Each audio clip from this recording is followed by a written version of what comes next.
Hi, I'm Matt. Ako yung pangatlong apon lolo. Um, Favorite memory of lolo would be nung bata pa ako, pumunta kami sa Bataan. Sa hotel, nung nakikita ko yung mga pinsan ko naglalaro. Doon lang siya actually nakaupo. And he's really enjoying.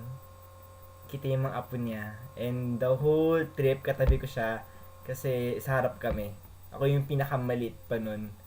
Tapos sa harap kami ng coach. Yung mararamdaman mo lang yung presence niya nung time na yun is sobrang saya lang.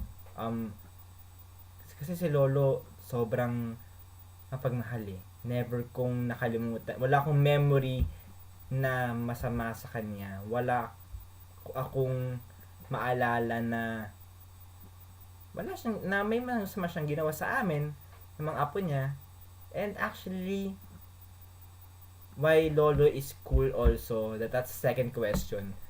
Why Lolo is so cool? Because he's cool. He's chill.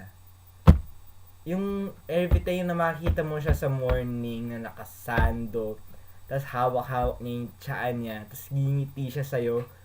Alam mo yung lutang ng ngiti na okay lang na nagkakape lang siya, ngingitian ka niya. Ang cute.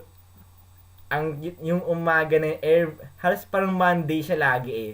Yung buong linggo mo okay kasi yung lolo mo nakita mo na ang cute lang ng ngiti. Kasi siya yun.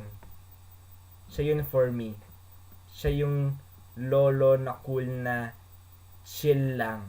Na alam niya na magiging okay siya. That's why I love Lolo. And one day, Lo, I'm going to be like you. I love you so much. You're one of my heroes. And you inspire me a lot. Especially the giving out to the public part. And maybe one day, may sumunod talaga sa'yo. You'll be surprised.